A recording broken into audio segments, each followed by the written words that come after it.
시청자 여러분, JTBC 뉴스룸을 시작하겠습니다. 검찰이 조금 전 김건희 여사 공천 개입 의혹의 핵심 인물 명태균 씨와 김영선 전 의원에 대해 한꺼번에 구속영장을 신청했습니다.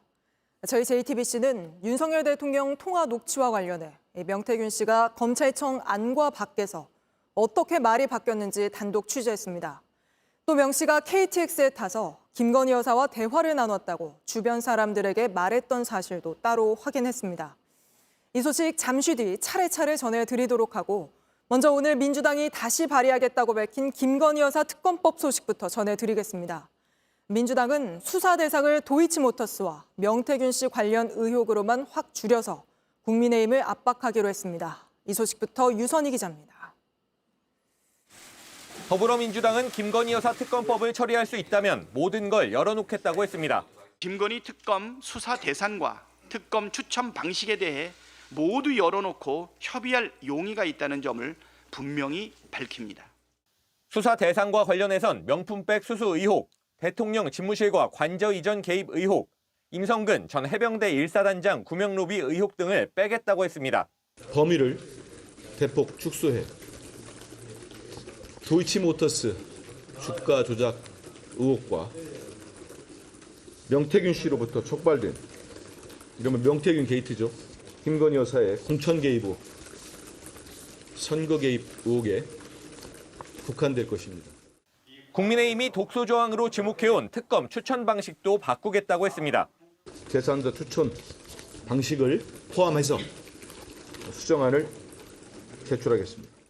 앞서 한동훈 국민의힘 대표가 최상병 특검법과 관련해 스스로 언급한 제3자 추천 방식을 수용해 특검법을 거부할 수 없도록 압박하겠다는 의도로 풀이됩니다. 수정안에는 대법원장이 특검 후보 4명을 추천하면 민주당과 비교섭단체 등 야당이 이를 2명으로 압축하고 대통령이 1명을 최종 임명하는 방식이 담길 것으로 알려졌습니다. 민주당은 오는 14일 특검법 수정안을 본회의에 올리겠다고 밝혔습니다. 국민의힘은 15일 이재명 대표의 선거법 위반 혐의 선고에 집중된 시선을 흩뜨리려는 얕은 술수라고 비판했습니다. JTBC 유선입니다. 이렇게 민주당이 김 여사 특검법 수정안을 내면서 국민의힘 입장은 어떤지 지난번 재표결 땐 최소 4표의 이탈표가 나왔는데 이번엔 어떤 분위기인지 국민의힘 취재하는 유한울 기자에게 들어보겠습니다. 자, 유 기자, 국민의힘은 이 수정안도 완전히 반대하는 입장인가요? 네, 그렇습니다. 추경호 원내대표는 오늘 이 김 여사 특검법은 인권 유린 특검법이라면서 반대 입장을 분명히 했습니다. 직접 들어보시겠습니다. 국민의힘은 반헌법적인 나쁜 특검법안을 단호히 반대하며 민주당이 일방적으로 강행 처리할 경우 즉시 대통령의 제2요건 행사를 강력히 건의할 계획임을 분명히 밝혀둡니다. 네, 민주당이 수정안 제출을 공식화한 뒤에 이 원내대변인 명의의 논평도 나왔는데요. 이 제목을 좀 보시면 정치 공세용 특검법안은 민주당의 정치적 타락을 보여주는 상징으로 남을 것이다. 이렇게 냈습니다. 네. 이 모두 윤 대통령이 7일 기자회견에서 이 특검법에 반대하면서 쓴 이 논리들과 같은 것을 볼 수 있습니다. 네, 추경호 원내대표야 그렇고 한동훈 대표는 어떤 입장입니까? 네, 한동훈 대표는 관련 질문에 민주당의 말일 뿐이다 이렇게만 답했습니다. 이 당 핵심 관계자들한테도 추가적으로 물어봤는데요. 부정적인 반응으로 해석할 수 있을 것 같습니다. 근데 이제껏 여당이 대표적으로 문제 삼은 게 야당만이 특검을 추천하는 게 독소 조항이라는 거였잖아요. 근데 이거를 제3자 추천으로 바꾸면 여당에서 어떤 대응 논리가 남습니까? 네, 그래서 일단 민주당이 최상병 특검의 이 제3자 추천 특검 법안에 야당의 비토권을 넣었던 것처럼 이번에도 여당 입장에서의 독소 조항을 완전히 제거하지 않을 수 있다. 이런 주장을 내놓고 있습니다. 이 부분이 해결되더라도 이 정쟁 유발용이자 국면 전환용인 특검법은 어떤 형태든 받을 수 없다. 이런 입장을 내놓고 있고요. 네. 또 수사 범위를 좁힌 부분도 도이치모터스 주가 조작 의혹과 명태균 씨 관련 의혹 둘 다 이 검찰과 공수처가 다루고 있는 의혹들이기 때문에 별도 특검이 필요하지 않은 걸로 보고 있습니다. 하지만 이 독소 조항이라고 지적하다가 그 조항이 사라지자 또 다른 논리를 꺼내든 것이라서 여론의 비판이 커질 수 있습니다. 윤 대통령이 이번에 거부권을 또 행사하면 이달 말쯤에 재표결이 예상이 되잖아요.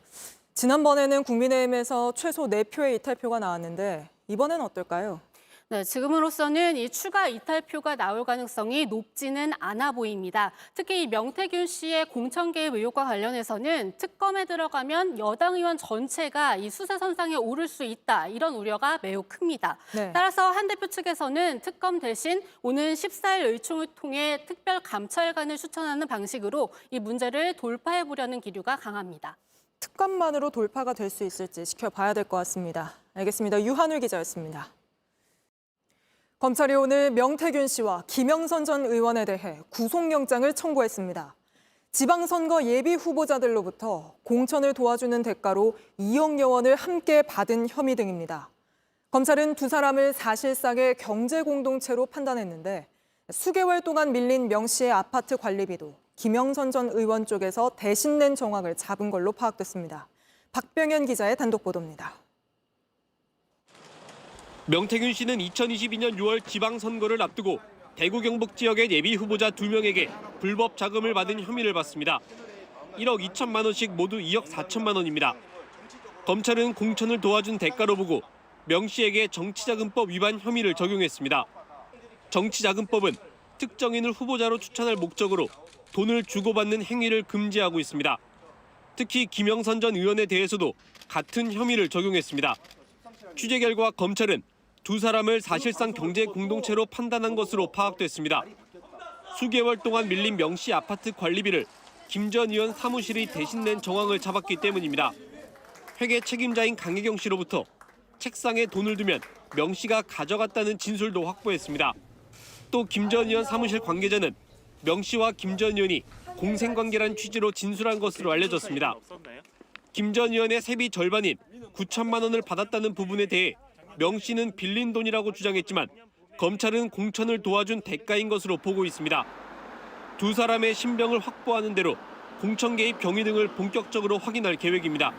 JTBC 박병현입니다. 명태균 씨는 검찰 조사를 받고 나오는 길에 윤석열 대통령과의 통화 녹취가 있느냐는 취재진의 질문에 시간이 얼마나 지났는데 잘 기억 안 난다고 답했습니다. 그런데 바로 직전 검찰 조사실 안에서 한 진술은 정반대였던 걸로 파악됐습니다. 김영선 당시 의원이 자신이 아닌 건진법사에게 공천을 받아왔다고 해서 자신이 직접 대통령과의 통화 녹취를 들려줬다고 한 겁니다. 어제 저희 JTBC가 단독 보도한 대통령 부부 목소리 녹음 안 해놨으면 어쩔 뻔했냐는 명 씨의 녹취와도 맞닿아 있는 내용입니다. 윤정주 기자의 단독 보도입니다. 12시간 조사를 받고 나온 명태균 씨가 처음 받은 질문은 윤 대통령과 녹취가 있느냐는 거였습니다. 대선 기간 때 쓴 휴대전화에 윤 대통령 녹취 없었습니까? 그거 잘 기억이 안 나요. 제가 그거 지금 벌써 시간이 얼마나 지났는데. 잘 기억이 안 난다는 대답. 하지만 직전 검찰 조사실 안에서 진술은 달랐습니다. 명 씨가 검찰 조사에서 김영선 전 의원과 직원들을 사무실에 모아놓고 대통령과 통화 녹취를 직접 들려줬다고 설명한 겁니다. 김 전 의원이 2022년 재보궐 당선 뒤 자신과 거리를 두려 하자 윤 대통령 부부와 영향력을 보여주기 위해서였다는 취지로 말했습니다. 명 씨는 김 전 의원이 자신이 아니라 건진법사가 공천을 받아왔다고 말한 것에 화가 났다고도 진술한 걸로 알려졌습니다. 어제 JTBC가 보도한 명 씨와 지인 녹취에서도 같은 장면이 등장했습니다. 건진법사가 공천 줬다더라. 내 쫓아내려고. 공천 줬는데 나한테 어떻게 할 수가 없으니까 건진법사가 공천 줬대. 검찰이 그러면 대통령과 통화한 녹취 파일을 제출하라고 했지만 여기에 대해선 지금은 없다고 말한 걸로 확인됐습니다. 하지만 역시 명 씨 본인 발언과 배치됩니다. 내가 여사 대통령 녹음 없었으면 그 어째 뻔했노? 알았어요. 그거 하면 다 죽어. JTBC 윤정주입니다. 윤석열 대통령이 외국 언론과의 인터뷰에서 김건희 여사 관련 질문을 받자 문재인, 노무현 두 전직 대통령의 영부인들도 논란이 있었다고 답했습니다. 그러면서 김 여사 특검에 대해서도 이미 전임 정부 때부터 광범위한 수사가 진행됐지만 기소되지 않았다며 거부 의사를 밝혔습니다. 강희연 기자입니다. 윤석열 대통령은 임기 반환점을 맞아 미국 시사주간지 뉴스위크와 인터뷰했습니다. 해당 인터뷰는 지난달 16일 대통령실에서 진행됐고 지난 8일 전문이 공개됐습니다. 윤 대통령은 김건희 여사가 여러 혐의를 받고 있는데 어떻게 대응할 것인지 묻자 전임 정부의 영부인도 논란에 휩싸인 적이 있다며 전직 대통령들의 사례를 구체적으로 언급했습니다. 문재인 전 대통령의 부인은 인도 타지마할을 방문할 때 대통령 전용기를 이용해 논란이 됐고 노무현 전 대통령 부인도 뇌물 수수 혐의를 받았다고 답했습니다. 이어서 야당의 지나친 정쟁화 시도로 제 아내를 둘러싼 논란이 부풀려진 것도 사실이라고 했습니다.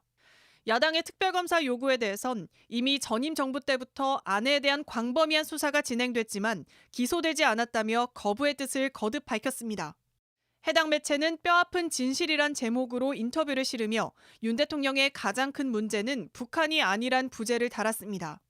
그러면서 윤 대통령이 정치적 공격을 받고 개혁 추진에 어려움을 겪게 된 배경엔 김 여사 문제가 크게 자리 잡고 있다고 분석했습니다. 윤 대통령은 지난 7일 기자회견에서도 김 여사를 둘러싼 의혹에 대해 사과하면서도 회견 내내 김 여사를 두둔했습니다. 저희 집사람도 하여튼 침소봉대는 기본이고 없는 것까지 만들어서 그야말로 저를 타겟으로 해서 제 처를 많이 좀 악마화시킨 거는 있습니다. 고 노무현 전 대통령의 사위인 곽상원 더불어민주당 의원은 윤 대통령을 향해 동문서답하면서 관역을 다른 곳으로 옮긴다고 비판하며 국민이 원하는 특검을 수용하라고 촉구했습니다. JTBC 강연입니다. JTBC 뉴스를 시청해 주셔서 고맙습니다. 저희는 저녁 6시 50분 뉴스룸에서 뵙겠습니다.